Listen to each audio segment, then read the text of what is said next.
18 years old, pwede ka na mag-apply ng lisensya. Mali yun. Ilang taon nga bang validity ng driver's license? 1 taon? 5 taon? 10 taon? Yan ang pag-uusapan natin ngayon.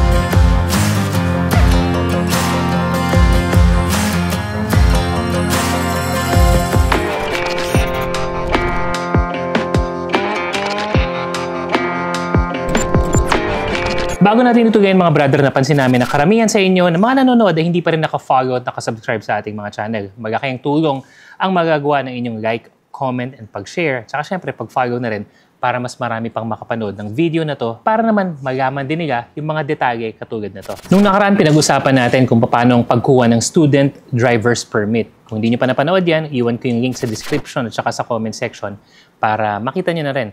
Ngayon pag-uusapan natin, paano nga ba ang pagkuha ng non-professional driver's license? This is the first step para makapagmaneho ka ng hindi na kailangan ng any supervision. Kumbaga yung solo mo na. Tandaan natin na ang pagkakaroon ng lisensya ng driver's license ay hindi karapatan, kundi isang pribilehiyo. Kaya merong iba't ibang mga requirements at saka mga kinakailangan para makukuha tayo niyan. Isa-isahin natin. Anong mga requirements, anong proseso, at magkano ang aabutin na babayaran mo. Pag-usapan na muna natin yung eligibility. Sino ang mga qualified na mag-apply para sa isang non-professional driver's license? Una, kapag ikaw ay Pilipino, dapat 17 years old ka. Yes, mga brother, hindi 18 years old. The 18 years old age requirement actually applies to foreigners. Pero para sa mga Pilipino, kapag 17 anyos ka, pwede ka na ring mag-apply ng non-professional driver's license provided meron ding parental or guardian consent. Yun lang naman yung pinagkaiba. Kapag 18 ka na, hindi mo na kailangan ng parental o kaya guardian's consent. Pero kung lisensya at lisensya man lang, 17 years old, pwede ka na mag-apply. Yung next sa eligibility ay kailangan holder ka ng student permit ng at least 1 month. So, hindi mo kailangan hintayin mag-expire yung student permit mo bago ka mag-apply ng para sa isang non-professional driver's license. Next na eligibility is dapat pumasa ka ng automated theoretical exam. Yung written yan, mga brother. At saka naman yung practical driving examination from any LTO accredited school or kahit sa mga LTO-accredited TESDA center. Next naman natin na requirements. Ano yung mga dapat mong ihanda bago ka magpunta sa LTO para mag-apply ng iyong non-professional driver's license? Una, the application form. That can be downloaded online from LTMS portal o kaya naman sa LTO mismo merong application form doon. Next is dapat medically cleared ka by presenting your medical certificate from any LTO-accredited clinics. Tapos dapat hawak mo rin yung certificate of completion ng iyong practical driving course. At saka syempre yung valid, hindi expired, valid na student's permit.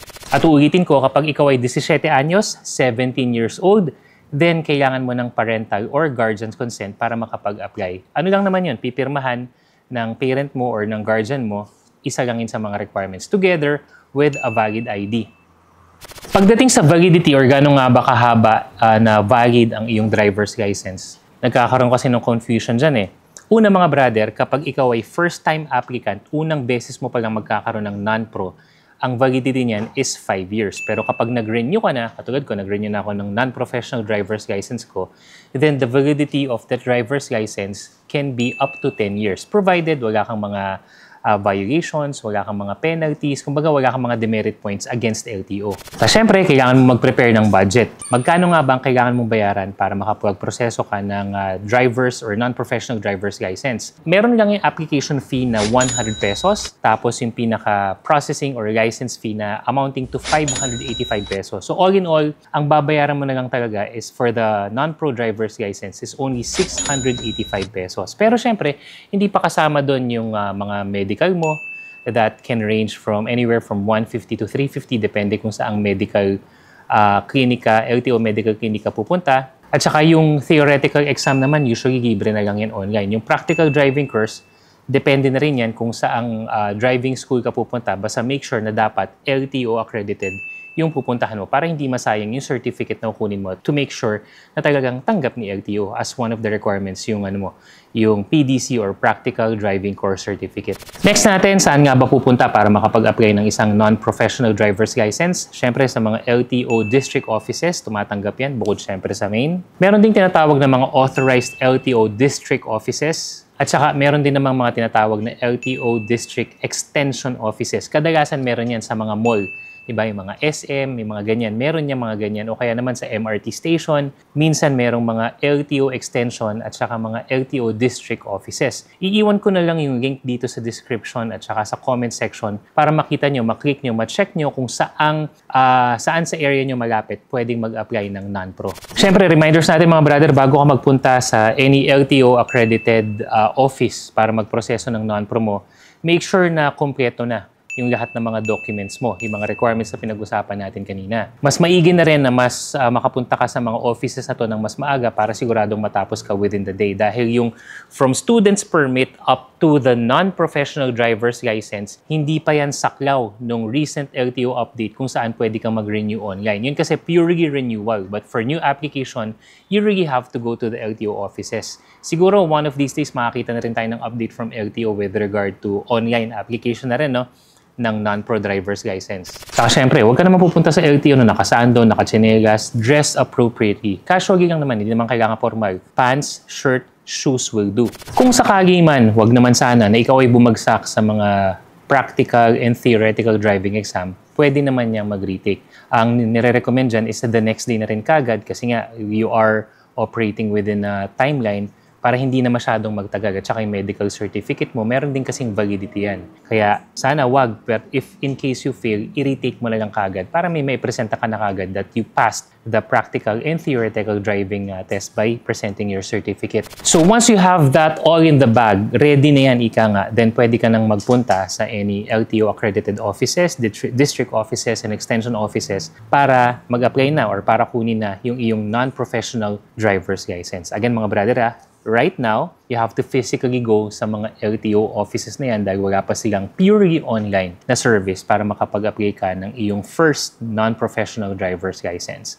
Ang ilan sa mga tanong, brother, pwede ba ako mag-walk-in sa kahit wala akong appointment? Yes, pwede. Basta sabi ko nga, ready na yung mga requirements mo. Tapos ang next, yung validity period, na-cover na natin yan. Pagdating sa student's permit, ang validity period yan is 1 year. 5 years naman para sa non-pro at kapag nag-renew ka, that can be up to 10 years validity. Next na tanong, pwede mo mag-skip na lang sa practical driving course kasi marunong naman ako magmaneho. Hindi. That's a requirement at kailangan sa LTO accredited driving school ka, kukuha ng certificate mo na yan. Next, saan ko nga ba makikita ang restriction code ko kapag nagmamaneho? Usually, yan ay nakalagay sa likod ng lisensya. Yung mga restriction code, siguro sa ibang pagkakataon pag-uusapan natin yan. Ano nga ba yung mga restriction code na yan? Paano magdagdag, magbawas ng restriction code. But primarily, when you apply for your non-professional driver's license, be sure na tama yung application mo para ba yan sa motor, sa kotse, automatic, manual, o kaya sa mas mga malaking sasakyan pa. Be sure na tama yung restriction code na ilalagay mo dyan. And when you are given your license, double check mo na kapag nakuha mo na, tingnan mo na kagad sa likod kung tama yung restriction code kasi baka sumabit ka pa dyan. So yun lang naman yung mga basics as to how you can get your first non-professional driver's license mga brother. Hindi na kailangan ng fixer dahil napaka-basic lang naman ang proseso. Sa dami ng mga LTO offices, maybe district offices or extension offices, pwede ka na talagang magpunta at mag-asikaso ng sa sarili mo. At saka yung mga ibang services ng LTO katulad ng renewal, LTO already gave an online process for that. So kahit paano, makakabawas na rin yan sa pila. Again, ang pagkakaroon ng lisensya ay isang pribilehiyo at hindi isang karapatan. Kaya dapat pag-iingatan natin at huwag natin aabusuhin. Hanggang dito naman yung video natin mga brother. Kung may mga tanong ka, i-comment mo sa baba at pag-uusapan natin yan. In the meantime, para hindi ka magpukagas sa lahat ng mga motorcycle news, reviews, and tips, be sure to follow lahat ng mga social media pages natin katulad ng TikTok, Facebook, Instagram, and YouTube. Sa susunod, pag-uusapan natin ang pag-add, pagbawas ng restriction code at saka paano nga ba yung from non-pro ka na to professional driver's license. I-comment mo pa sa baba kung ano mga gusto mo pang ibang pag-usapan natin para mas makatulong sa inyo. See you in the next video.